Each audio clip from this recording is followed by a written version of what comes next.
Hello guys, welcome to ambitiousbaba.com। मैं हूं गणेश रावत और आज जो टॉपिक हम लोग पढ़ने जा रहे हैं वो है permutation and combination. Permutation and combination, सबसे पहले हमें समझना होगा कि परमुटेशन एंड कॉम्बिनेशन होता क्या है। चलिए देखते हैं। परमुटेशन कॉम्बिनेशन दोनों होता क्या है, वो चीजें हम पहले डिफरेंसेस का समझ लेते हैं, फिर हम लोग देखेंगे कि उसका कैसे कैलकुलेशन होता है, कुछ फॉर्मूला होता है। ठीक है। परमुटेशन का मतलब होता है अरेंजमेंट। अगर आपसे किसी ने पूछा कि व्हाट इज परमुटेशन, आप सिंपल बोल देंगे कि अरेंजमेंट। एंड अगर किसी ने कॉम्बिनेशन का मीनिंग पूछा, आप बोलेंगे सिलेक्शन। ठीक है। Permutation is what, arrangement. Combination is what, selection. ठीक है। अब ये है क्या, इन दोनों में अगर एक छोटा सा मैं एग्जांपल लेकर के आपको अभी बता देता हूं। ठीक है, कि परमुटेशन क्या होता है। अच्छा, उससे पहले चलिए हम लोग इसका फॉर्मूला देख लेते हैं कि अगर परमुटेशन का फॉर्मूला अगर आपसे पूछा गया, किसी ने पूछा कि हाँ फॉर्मूला इसका क्या होता है, तो उसका फॉर्मूला लिखेंगे NPR equal to n factorial upon n minus r factorial. Simple है। फैक्टोरियल क्या है थोड़ी देर में हम लोग समझेंगे। फिर अगर कॉम्बिनेशन का फॉर्मूला पूछा जाए तो NCAR, that is n factorial upon r factorial into n minus r factorial. दोनों फॉर्मूले आपको ध्यान रखने हैं। ठीक है। परमुटेशन का थोड़ा फॉर्मूला कम यूज होता है, कम क्यों यूज होता है वो भी थोड़ी देर में आपको समझ में आ जाएगा। ठीक है। और कॉम्बिनेशन का फॉर्मूला थोड़ा ज़्यादा यूज होता है। लाइक प्रोबेबिलिटी जब हम लोग करेंगे तो उस टाइम पे देखेंगे कॉम्बिनेशन का फॉर्मूला काफ़ी यूजफुल फॉर्मूला है। अगेन आते हैं यहाँ पे। चलिए, परमुटेशन का मतलब जब भी पूछा जाएगा तो आप समझेंगे अरेंजमेंट, एंड कॉम्बिनेशन का फॉर्मूला जब भी पूछा जाए तो सिलेक्शन। अब दोनों में फ़र्क क्या है। सपोज A, B और C ये 3 पर्सन है। ठीक है। इस तीनों पर्सन को बोला गया है कि अरेंज करना है। अरेंज करके, या इन तीनों के लिए समझ लीजिए कि 3 चेयर है, इन तीनों को बैठना है। कितने तरीके से बैठ सकते हैं।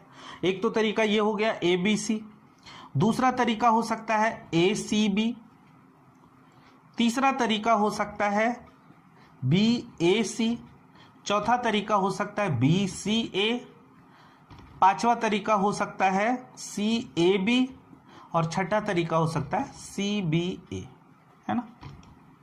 तो ये 3 लोग थे, 3 चेयर थे। ठीक है। उनको हमें बिठाना है। कितने तरीके से अरेंज कर सकते हैं, दैट इज अरेंजमेंट। कितने तरीके से हम इसको बिठा सकते हैं, कितने तरीके से वो उसको अरेंज किया जा सकता है। या कभी ऐसा एक वर्ड दे देगा जिसमें कि लेटर्स होते हैं, तो वो उसमें से जो भी लेटर्स है तो उसको अरेंज करना है। कितने तरीके से उस वर्ड को अरेंज किया जा सकता है, कितने तरीके से, कितने डिफरेंट मीनिंग या नॉन मीनिंगफुल वर्ड बन सकते हैं। तो इसी तरीके से इसमें हमें तोड़ मरोड़ के बिठाना होता है। तो क्या हर बार हम ऐसा करेंगे। अब यहां 3 लेटर था, जिसकी वजह से यहां पे टोटल कितने अरेंजमेंट निकले, 6 अरेंजमेंट निकले। अगर आप यहां पे 1 लेटर और बढ़ा देंगे तो टोटल अरेंजमेंट यहां पे हो जाएगा 24। ठीक है। तो ये 3 लेटर है, तो यहां पे हमें टोटल अरेंजमेंट 6 निकला। एक और अगर लेटर यहां पे D बिठा देंगे तो टोटल अरेंजमेंट 24 होगा। एक और बढ़ा देंगे तो 120 हो जाएगा। एक और बढ़ा देंगे 720 हो जाएगा। अब ये कैसे मैं कैलकुलेट कर रहा हूं वो थोड़ी देर में हमें समझ में आ जाएगा। तो हर बार क्या हमें इस तरह से अरेंज करके निकालना है? नहीं, उसके लिए एक तरीका होता है, थोड़ी देर में हम लोग उसको समझेंगे। तो this is called arrangement, this is called permutation. ठीक है। अब आते हैं हम लोग कॉम्बिनेशन में। अगेन यही एग्जांपल लेता हूं। 3 पर्सन है, 3 लोगों का एक टीम बनाया गया है। ठीक है। 3 लोगों का एक टीम हमें चुनना है। अब एक टीम चुनना है तो अभी आपको बताना है कि कितने तरीके से चुना जा सकता है। मैं थोड़ा और क्लियर कर देता हूं। क्रिकेट टीम है, 3 प्लेयर है, धोनी, रैना, जडेजा। अभी अगर धोनी, रैना, जडेजा को कहीं पे बिठाया जाए 3 चेयर मिला करके, तो नो डाउट वो तीनों कितने तरीके से बैठ सकते हैं, 6 तरीके से बैठ सकते हैं। लेकिन अगर मुझे एक टीम बनाना होगा तो क्या हम ऐसा बना सकते हैं कि एक टीम में है धोनी, रैना, जडेजा, दूसरा जो प्रोबेबिलिटी है टीम का वो जडेजा, धोनी, रैना, या धोनी, जडेजा, रैना, ऐसा हो सकता है क्या?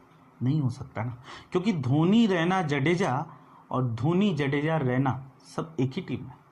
तो अगर हमें एक टीम बनाना है, सिलेक्ट करना है लोगों को, ठीक है, तो हमें कितने तरीके से यहां पे कर सकते हैं? यहां पे एक ही तरीके से कर सकते हैं, ठीक है ना, एक ही पॉसिबिलिटी। तो आपको समझ में आ गया कि what is arrangement and what is selection. मैं काफी सिंपल एग्जांपल लेकर के चल रहा हूं, क्योंकि जनरली मैंने देखा है परमुटेशन कॉम्बिनेशन स्टूडेंट डरते हैं, ठीक है, कि समझ में नहीं आता है कि एक्चुअली है क्या, ठीक है, बट बहुत सिंपल सा टॉपिक है, बहुत सिंपल सा। मैं आपको एकदम इजी एग्जांपल लेकर के आज दिखाऊंगा क्या क्या क्वेश्चन आते हैं, कैसे कैसे तरह के क्वेश्चन आते हैं, वो सारा चीज आज हम समझेंगे। तो ये समझ में आया कि अगर हमें परमुटेशन बोल रहा है क्वेश्चन में निकालो, वो तरीका भी बता दूंगा कि कैसे हमें डिसाइड करना है कि यहाँ परमुटेशन बोल रहा है और कैसे डिसाइड करना है कि सिलेक्शन बोल रहा है, ठीक है। तो यहाँ पे जब अगर क्वेश्चन में परमुटेशन पूछा है तो हमें इस तरह से अरेंज कर देना है ना। या क्वेश्चन ऐसा पूछा गया कि एबीसी एक वर्ड है, अब बताओ इस वर्ड को कितने तरीके से तोड़ मरोड़ के बनाया जाए कि मीनिंग या नॉन मीनिंगफुल वर्ड बन जाए, और कितने वर्ड ऐसे बन सकते हैं, तो उस केस में हमें परमुटेशन लगाना है। लेकिन अगर क्वेश्चन में बोल दिया जाए कि एबीसी एक 3 पर्सन है, हमें एक टीम बनाना है और 3 लोगों का टीम बनाना है, कितने तरीके से टीम बनेगा? ऑब्वियसली एक ही तरीके से बनेगा ना, क्योंकि एबीसी और एसीबी और सीबीए ऐसा कोई अलग अलग टीम नहीं है, तीनों एक ही टीम है, ठीक है। तो ये तरीका है इसमें अब ये परमुटेशन और कॉम्बिनेशन का। अब गाइस देखते हैं कि फॉर्मूला का आखिर यूज क्या है, ठीक है।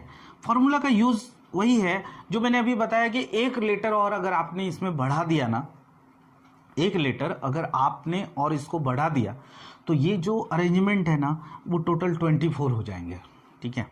तो क्या हर बार हम ऐसा करेंगे? नहीं, ऐसा नहीं कर सकते हर बार। तो चलिए पहले हम लोग परमुटेशन का समझ लेते हैं। तो परमुटेशन में अगर जब भी दिया रहेगा ए बी सी ऐसे 3 लेटर हैं, ठीक है, तो कितने तरीके से इसको अरेंज कर सकते हैं? तो आप सिंपल है कि इसमें लेटर काउंट कर लीजिए, 1 2 3, दैट इज 3 एंड फैक्टोरियल आप लगा दीजिए, ये हो जाएगा आपका आंसर। 3 फैक्टोरियल 6 होता है। अब फैक्टोरियल क्या है, चलिए हम लोग फैक्टोरियल भी देख लेते हैं क्या होता है। फैक्टोरियल होता है, मैं आपको यहां से एक एग्जांपल लेता हूं, अभी लिखा है 5 फैक्टोरियल। अच्छा, 5 फैक्टोरियल क्या होता है? 5 × 4 × 3 × 2 × 1, यानी कि जो नंबर दिया है वहां से आपको डायरेक्ट 1 तक पहुंचना है। This is what? This is 120, है ना। आप मल्टीप्लाई, अब 5 फैक्टोरियल तक आपको याद रखना है। 4 फैक्टोरियल क्या होता है? 4 × 3 × 2 × 1, ये होता है 24। 3 फैक्टोरियल क्या होगा? 3 × 2, 1 नहीं भी लिखेंगे तो चलेगा बट लिख देता हूं। 2 फैक्टोरियल कितना होता है? 2 × 1, दैट इज 2। 1 फैक्टोरियल कितना होगा? 1, यानी कि 1। 0 फैक्टोरियल कितना होता है? 1। तो ये चीजें आपको याद रखना है।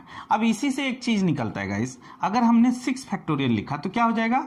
6 × 5 × 4 × 3 × 2 × 1, या ऐसे लिख सकता हूं क्या? 6 × 5 फैक्टोरियल। ये काम आएगा, आगे चल के काम आएगा कि ऐसे ऐसे तरीके से हम कर सकते हैं। 6 × 5 फैक्टोरियल लिख देंगे, क्योंकि 6 फैक्टोरियल कितना होगा? 6 × 5 × 4 × 3 × 2 × 1। तो वहां से देखा जाए तो पूरा का पूरा 5 ही फैक्टोरियल हुआ ना, तो हम लोग ऐसे लिख सकते हैं ना, ठीक है। और ये होता है 720। तो गाइज मैं आप लोगों से यही एक्सपेक्ट करता हूं कि एटलीस्ट आप 5 फैक्टोरियल तक आप याद रखिए इसको, कि 5 फैक्टोरियल तक का वैल्यू होता है 120। 0 factorial 1, 1 factorial 1, 2 factorial 2, 3 factorial 6, 4 factorial 24, 5 factorial 120। यहीं तक याद रखना है। 6 फैक्टोरियल 7 फैक्टोरियल जरूरत नहीं है आपको, ठीक है। आप 5 फैक्टोरियल तक याद रखिए, आगे आपके कैलकुलेशन में बहुत हेल्प होना। तो फैक्टोरियल आपको समझ में आ गया। अब देखते हैं, तो यानी कि अगर ए बी सी की जगह पे एक और लेटर अगर बढ़ा दिया जाता, अगर सपोज ये वर्ड है, अब यहां पे कितना आंसर हो जाएगा? तो अब आप काउंट करेंगे 1 2 3 4, यानी 4 फैक्टोरियल, आंसर 24। अब आप सोचेंगे कि अगर फॉर्मूला का यूज ही नहीं हो रहा है तो फॉर्मूला लिखा क्यों है? कहीं कहीं पे यूज है। जैसे अगर इसी क्वेश्चन में ये रहता कि ये 4 लेटर है, 4 लेटर के एक वर्ड में हमें सिर्फ 3 को अरेंज करना है, यानी कि उस 4 पर्सन है, 3 चेयर है, और उसमें कितने तरीके से बैठ सकते हैं। उस केस में वहां पे क्या हो जाएगा? वैल्यू अलग आ जाएगा। NP4 है तो N की जगह टोटल जो नंबर है उसको लेना है, P यहां P लिखना है, और R यानी कितने चेयर अवेलेबल है तो यहां पे लिखना है 3। यानी कि क्या मतलब उसमें सैंपल अगर देखा जाए सैंपल साइज तो टोटल 4 हो गया और कितने इवेंट है, 3 इवेंट है।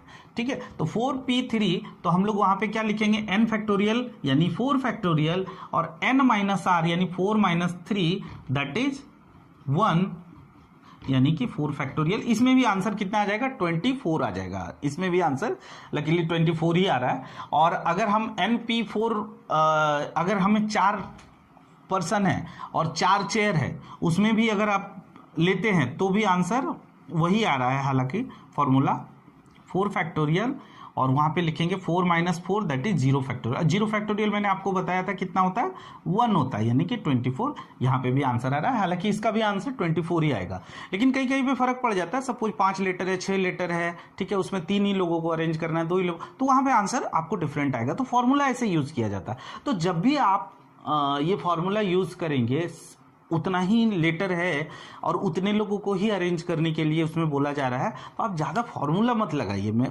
परमुटेशन का ज़्यादा आपको फॉर्मूला लगाने की ज़रूरत नहीं है। लेटर काउंट करना है और जितना लेटर है उतना फैक्टोरियल लगा देना है, दैट इज योर आंसर। अब कभी कभी ऐसा भी होता है गाइस कि हर बार किसी वर्ड में डिफरेंट लेटर तो नहीं होते ना हर बार, कभी कभी लेटर सेम हो जाता है। तो अगर लेटर है ए बी बी, देखिए यहां पे 3 लेटर है और इसको बोला गया है अरेंज करो, तो ऐसा कर सकते हैं क्या, ए बी बी उसके बाद एक बार ये वाला बी और एक बार ये वाला बी, ऐसा कर सकते हैं क्या? नहीं कर सकते ना, दोनों तो एक ही चीज है ना। तो ये अरेंजमेंट दोनों सेम हो गया, तो आप इस तरीके से नहीं अरेंज कर सकते। तो कैसे अरेंज होगा, एक बार हो जाएगा बी ए बी और तीसरी बार हो जाएगा बी बी ए, इसके अलावा और कोई पॉसिबिलिटी नहीं बनता है। तो है तो यहां पे भी 3 लेटर, यहां पे भी 3 लेटर है, तो हमारा आंसर 6 क्यों नहीं आया? इसलिए नहीं आया क्योंकि यहां पे लेटर रिपीट हुआ है। इन केस ऑफ रिपीटेशन, अगर कोई लेटर रिपीट होता है तो उस केस में हम क्या करेंगे, उस केस में भी फैक्टोरियल चुनेंगे। यानी कि आप लेटर काउंट कर लीजिए, टोटल कितने, 1 2 3 यानी 3 फैक्टोरियल, और डिवाइड करना है किससे, लेटर को, जो वो लेटर से जो रिपीट हुआ है। और कितनी बार रिपीट हुआ है, 1 2, तो आप नीचे लिखेंगे 2 factorial, this is your answer, यानी 6 और 2 फैक्टोरियल 2 होता है आंसर 3। आई होप कि समझ में आ गया होगा। Suppose A B C D, ये हमें पता है ना 4 फैक्टोरियल 24 होता है, ठीक है। अगर मान लिया जाए यहाँ पे लिखा रहे ए डबल बी डी, अब बताया जाए कितनी बार कितने तरीके से अरेंज कर सकते हो, तो इसका आंसर क्या हो जाएगा, 4 फैक्टोरियल, और रिपीट हुआ है तो आप नीचे लिखेंगे 2 फैक्टोरियल, यानी 24 डिवाइड बाय 2 दैट इज 12। आप अरेंज करके देख लीजिए, 12 ही आएगा आंसर, यानी कि इतना बड़ा बार बार अरेंजमेंट करने की जरूरत नहीं है, ठीक है। तो ये समझ में आ गया। तो आई होप कि इसमें ये क्लियर हो गया। परमुटेशन, अभी हम लोग फिलहाल परमुटेशन पे ही फोकस करते हैं, कॉम्बिनेशन में हम तो बाद में देखेंगे, लेकिन फिलहाल अभी हम लोग सिर्फ और सिर्फ परमुटेशन पे ही फोकस करते हैं। क्योंकि अगर आपने अच्छे से इसके कंसेप्ट को समझ लिया, परमुटेशन को समझ लिया, तो आपका कॉम्बिनेशन भी अच्छे से समझ में आ जाएगा, और कॉम्बिनेशन समझ में आ गया तो प्रोबेबिलिटी सब एक दूसरे से लिंक है, ठीक है। तो आप प्लीज हो सके तो अभी परमुटेशन पे फोकस करते हैं, बाद में हम लोग कॉम्बिनेशन को देखते हैं। चलिए कुछ एग्जांपल देखते हैं कि एग्जांपल कैसे कैसे होते हैं, वहां पे किस तरीके से हम लोग इसको क्लिक कर सकते हैं। एग्जांपल की ओर चलते हैं। चलिए यहाँ पे एक क्वेश्चन लिखा है हमने, how many words can be formed out of the letters of the following words. तो ये वर्ड है, ठीक है। इसमें और भी डिफरेंट टाइप के क्वेश्चन पूछ सकते हैं कि in how many ways can be the letter of the word, whatever जो भी वर्ड लिखा रहेगा उसको हाईलाइट करके बी अरेंज्ड, ऐसे करके पूछ सकते हैं। In how many ways can the letters of the word excellent be arranged, in how many ways can the letter of the word calculus be arranged. ऐसे क्वेश्चन पूछा जा सकता है कि कितने तरीके से इस वर्ड को, इस वर्ड अगर एप्पल है तो इसको हम कितने तरीके से, अब जब कितने तरीके से बोल रहा है तो उसका साफ मतलब है कि मीनिंग या नॉन मीनिंग, है ना। मीनिंगफुल वर्ड भी हो सकते हैं, नॉन मीनिंगफुल वर्ड, तो इसको तोड़ मरोड़ के हम कितने तरीके से उसको अरेंज कर सकते हैं, ठीक है। तो चलिए हम लोग स्टार्ट करते हैं। तो ये सबसे बेसिक क्वेश्चन है, कंसेप्ट है एक तरह से, इसको अगर आप समझ लेते हैं तो धीरे धीरे अभी हम और भी डिफिकल्ट टाइप के, मतलब इससे एक लेवल ऊपर के क्वेश्चन की ओर लेके चलूंगा। तो आराम से चलना है, एकदम परमुटेशन में घाई करेंगे तो ये टॉपिक बाउंसर जाएगा, ठीक है। तो इसमें अभी आपको समझना है। देखिए पहला यहाँ पे क्या लिखा है, डीलिंग, गाइस अभी मैंने आपको बताया था कि ए बी सी को कितने तरीके से अरेंज कर सकते हैं, 1 2 3 3 फैक्टोरियल। ए बी बी को कितने तरीके से अरेंज कर सकते हैं, 1 2 3 3 फैक्टोरियल डिवाइड बाय रिपीट हुआ है तो 2 फैक्टोरियल।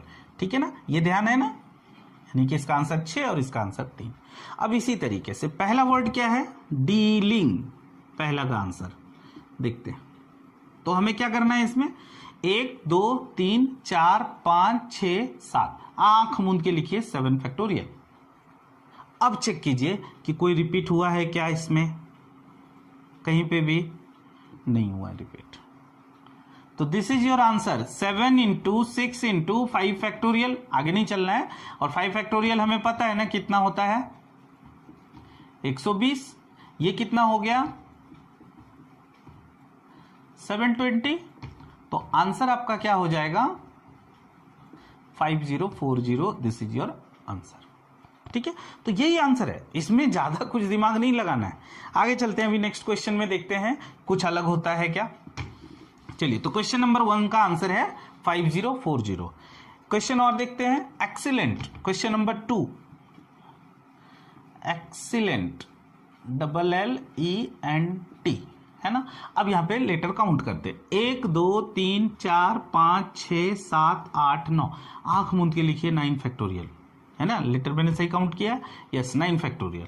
अब यहां पे देखना है कौन सा लेटर और कितनी बार रिपीट हुआ, ई। 1 2 3, आप लिखेंगे नीचे 3 फैक्टोरियल।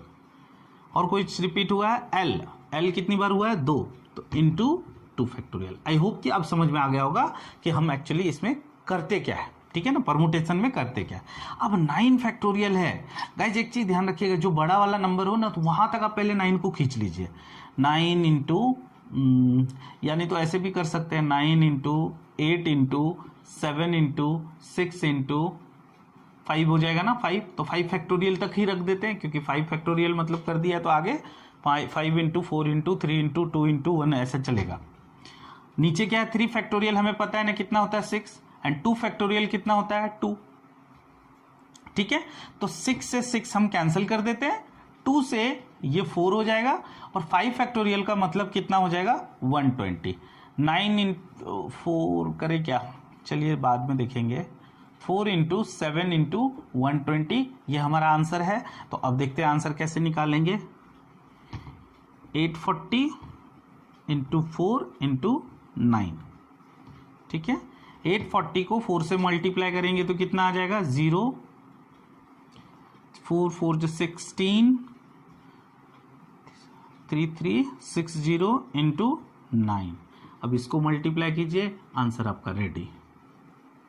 बाकी 5 27 5 32, बाकी 3 27 और 3 30240। अगर मैंने गलत कैलकुलेट नहीं किया होगा तो 5 32 27 और 3 30।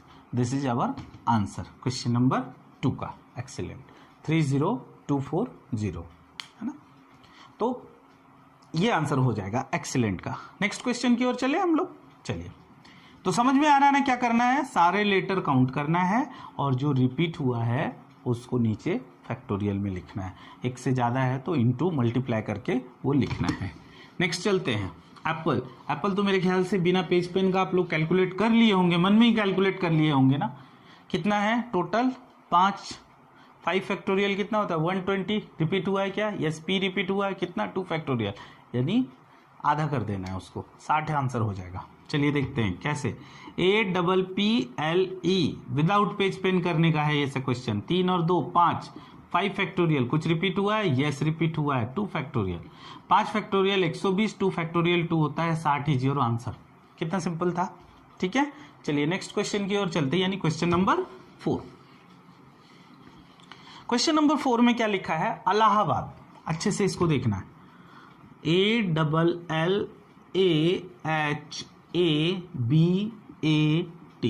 है ना, यही स्पेलिंग है, इलाहाबाद। ओके, तो टोटल 3 3 6 3 9, क्या लिखेंगे हम लोग, 9 फैक्टोरियल अपॉन ए कितनी बार रिपीट हुआ है, 4 बार, तो आप लिखेंगे नीचे 4 फैक्टोरियल। एल 2 बार, 2 फैक्टोरियल, और कुछ रिपीट हुआ है एल के बाद, HD। अब कुछ नहीं हुआ, हम क्या करना है, हमें यहाँ पे 9 into 8 into 7 into 6 into 5 factorial नहीं लिख करके यहाँ पे 4 फैक्टोरियल लिख देते हैं।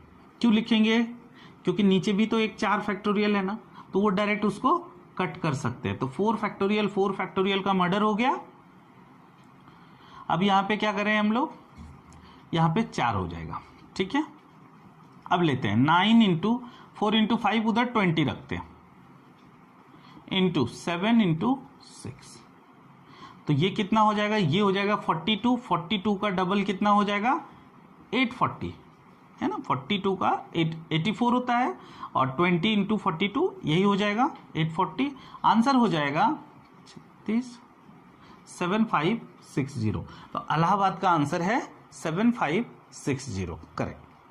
नेक्स्ट चलते हैं हम लोग, यानी कैलकुलस।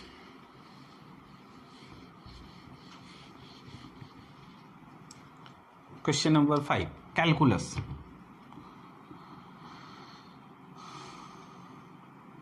कैलकुलस, ठीक है, फटाफट करते हैं इसको। 3 3 6 2 8, 8 फैक्टोरियल। रिपीट क्या हुआ है, C 2 बार, A नहीं हुआ है, L 2 बार, U 2 बार,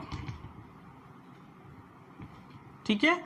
अब इसको सॉल्व करते हैं हम लोग, तो 8 फैक्टोरियल हो जाएगा 8 इंटू 7 इंटू 6 इंटू 5 फैक्टोरियल को डायरेक्ट मैं 120 लिख देता हूं। थोड़ा जल्दी जल्दी करना हमें सीखना है। 2 इंटू 2 इंटू 2 पता है ना हमें 8 ही होता है, और 2 फैक्टोरियल भी 2 ही होता है, इसलिए डायरेक्टली हम 8 लिख सकते हैं। ये हो जाएगा, यानी 42 into 120 is your answer. 24 5040 is your answer. Guys बहुत सिंपल है।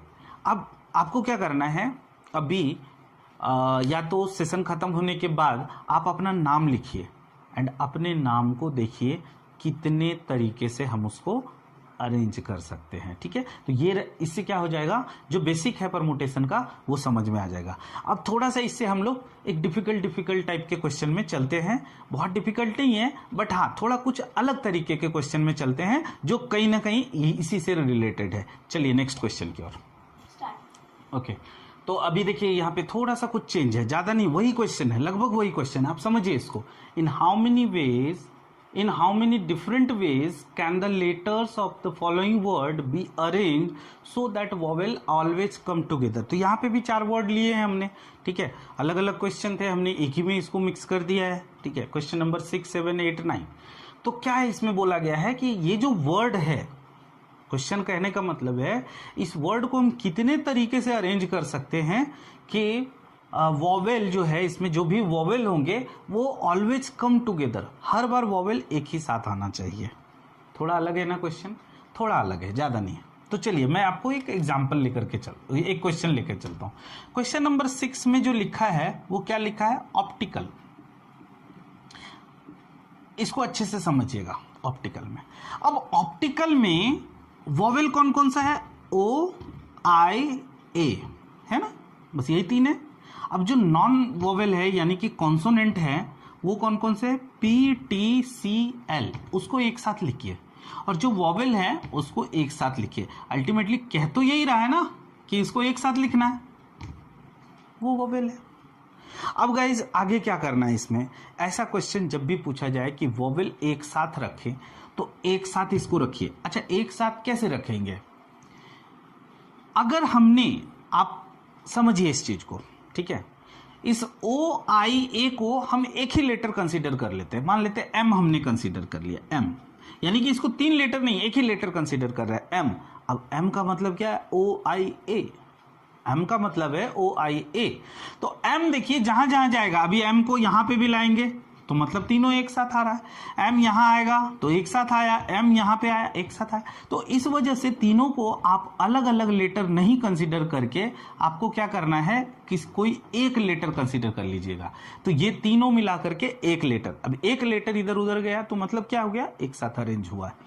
तो एक साथ वोवेल रह रहा है यहाँ पे। तो अब टोटल कितने लेटर हो गए, 1 2 3 4 और ये एक, कितने लेटर हो गए, 5 फैक्टोरियल। आप लिख लीजिए। अब ये हो गया टोटल, अच्छा कुछ रिपीट हुआ है क्या? कोई रिपीटेशन नहीं है। तो ये रहा 5 फैक्टोरियल, बट आंसर खत्म नहीं हुआ। आंसर इसलिए नहीं खत्म हुआ, ये तो ठीक है, अब ये कहीं पे भी ले जाएंगे ना OIA एक साथ ही जाएगा, क्योंकि हमने 5 फैक्टोरियल यानी कि 120 तरीके हैं। जब तीनों एक साथ रहेंगे तो टोटल जो तरीका निकलेगा वो निकलेगा 120। लेकिन क्वेश्चन में क्या बोला है? वोवेल एक साथ होना चाहिए, वोवेल एक साथ होना चाहिए। तो वोवेल तो एक साथ है यहाँ पे, लेकिन ऐसा बोला गया है क्या क्वेश्चन में कि इसी सीक्वेंस में रहना चाहिए, OIA ही रहना चाहिए? AIO भी हो सकता है, OIA भी हो सकता है, यानी ये भी तो आपस में शफल कर सकता है।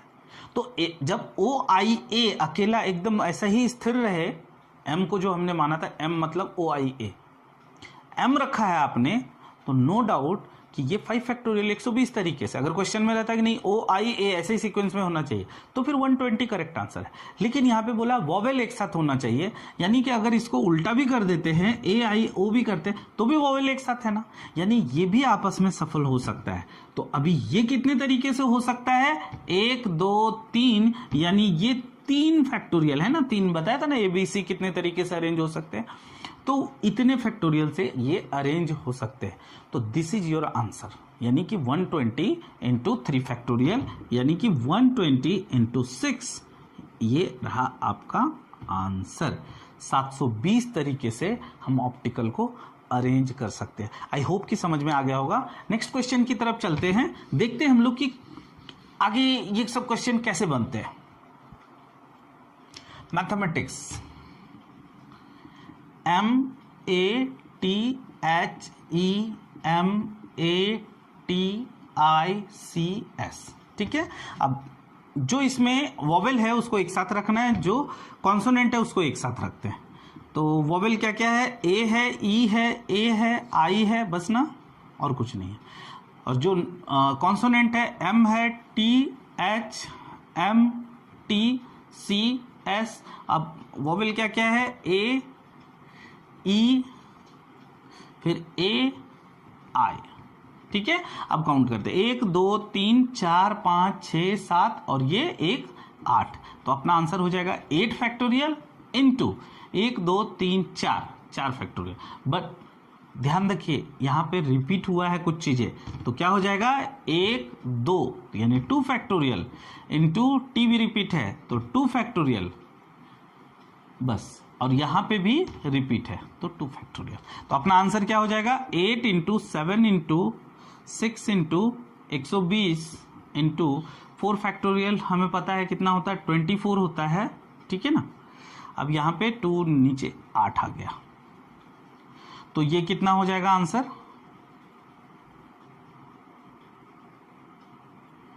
तो ये हो जाएगा 42 इंटू 24, 8 16 4 20, 8 और 2 1008 इंटू 120, 96 बाकी 9 0। This is your answer. तो इतने तरीके से हम इसको अरेंज करेंगे। अगर वोवेल को इकट्ठा रखना है तो इतने तरीके से ये अरेंज होगा मैथमेटिक्स का, ठीक है। तो ये सॉल्यूशन है, आप इसको देख सकते हैं। थोड़ा बहुत कैलकुलेशन में आई होप कि मैंने मिस्टेक नहीं किया होगा, ठीक है। तो ये तरीका है इसको सॉल्व करने का। नेक्स्ट चलते हैं, मैथमेटिक्स के बाद जज, फटाफट इसको करते हैं।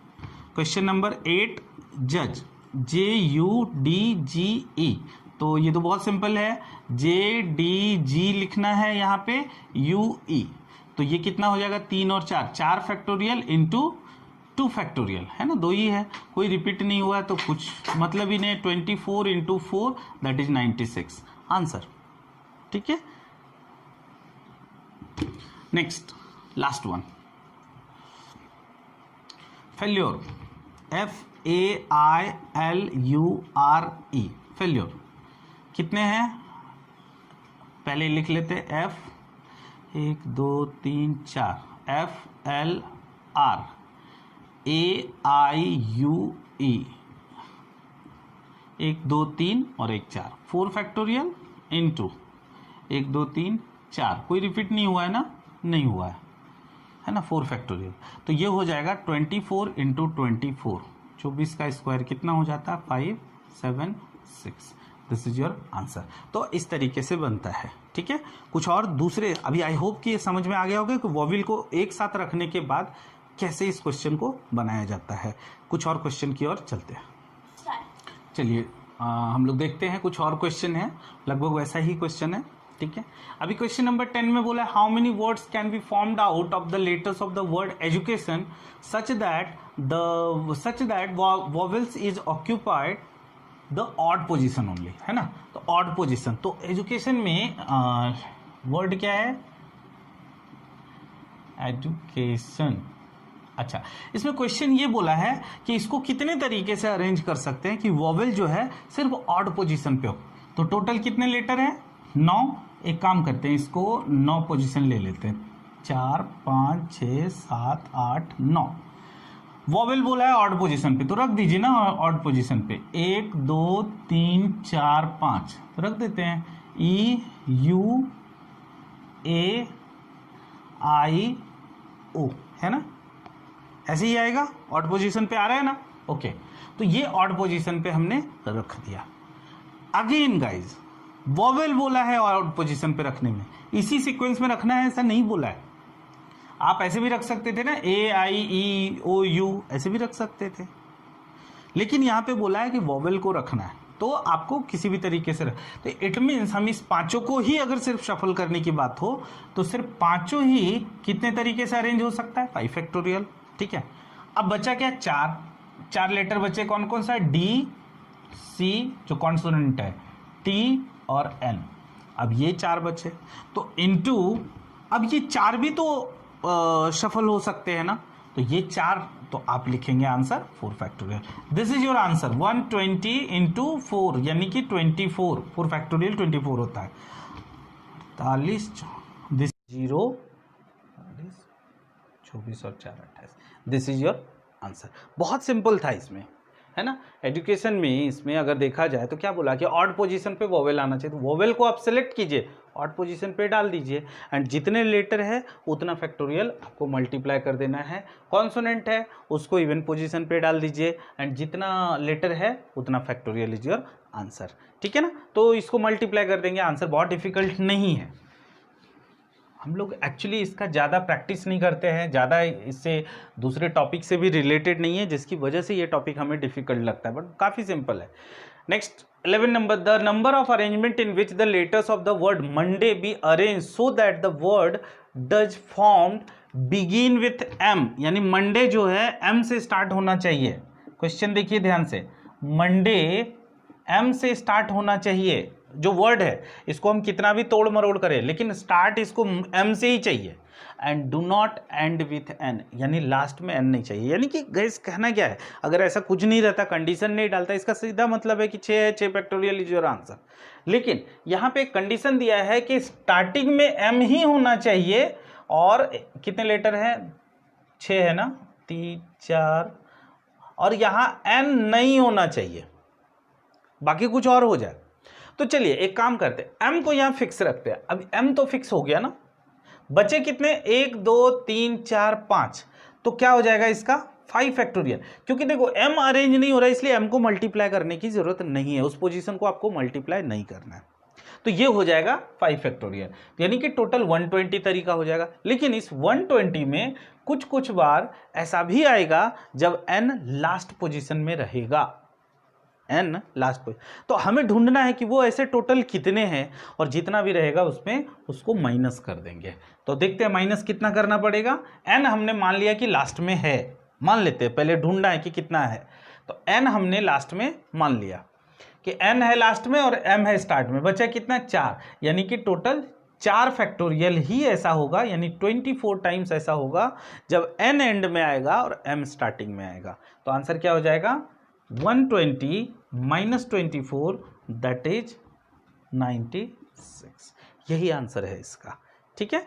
लास्ट क्वेश्चन की ओर चलते हैं। लास्ट क्वेश्चन एकदम क्वेश्चन नंबर 10 जैसा है, the number of ways in which the letters of the word mobile B arrange so that consonant always occupy the odd position. वैसा ही क्वेश्चन है, जानबूझ करके मैंने एक और क्वेश्चन इसमें डाल दिया ताकि आप वैसे क्वेश्चन का आपका प्रिपरेशन हो जाए, है ना। मेरे ख्याल से अगर ये क्वेश्चन आज ये खत्म हो जाएगा तो आई डोंट थिंक कि परमुटेशन में इससे बहुत ज़्यादा कुछ है। देखिए क्वेश्चन का लिमिटेशन नहीं होता, कुछ अलग भी हो सकता है, ठीक है, ऐसा नहीं मैं कह रहा हूँ, लेकिन हाँ बहुत हद तक कंसेप्ट अच्छा हो जाएगा आपका, ठीक है। मोबाइल में क्या बोला है कि वोवेल कहाँ आना चाहिए, ऑड पोजीशन पे ना, ऑलवेज नहीं सॉरी कॉन्सोनेंट ऑड पोजीशन पे आना चाहिए। तो टोटल कितने 6, 1 2 3 4 5 6, कॉन्सोनेंट कौन कौन सा, एम बी एल डाल दीजिए, एम बी एल, बचा क्या, तो ये 3 है, तो आंसर क्या हो जाएगा 3 फैक्टोरियल इंटू ओ आई ई, ये अगेन 3 फैक्टोरियल, तो क्या आंसर हो जाएगा 6 इंटू 6 36। बहुत मुश्किल नहीं था ना, ठीक है। तो हर एक टाइप के क्वेश्चन को एटलीस्ट एक बार करिए, थोड़ा एक टास्क ले लीजिए, आप अपने नाम को जा करके जितने भी तरीके के क्वेश्चन बताए गए उतने तरीके का क्वेश्चन खुद अपने नाम से रेडी कीजिए। जैसे सपोज किसी का नाम गौरव है तो आप GAURAV लिखिए, उसमें तरह तरह के क्वेश्चन खुद से तैयार कीजिए और उसको परमुटेशन के जितने भी पॉसिबल क्वेश्चन हैं वो बनाइए और सॉल्व करने का कोशिश कीजिए। बिलीव मी, परमुटेशन का कंसेप्ट क्लियर हो जाएगा। गाइज नेक्स्ट वीडियो में हम लोग कॉम्बिनेशन को देखेंगे। कॉम्बिनेशन भी एक बहुत इंपॉर्टेंट टॉपिक है, बिकॉज प्रोबेबिलिटी अगर बनाना है तो कॉम्बिनेशन आपको समझना ही पड़ेगा। आज के सेशन में फिलहाल इतना ही guys. If you like our videos please like, comment, share with your friends and family. Also subscribe us and press the bell icon too. Thank you so much guys.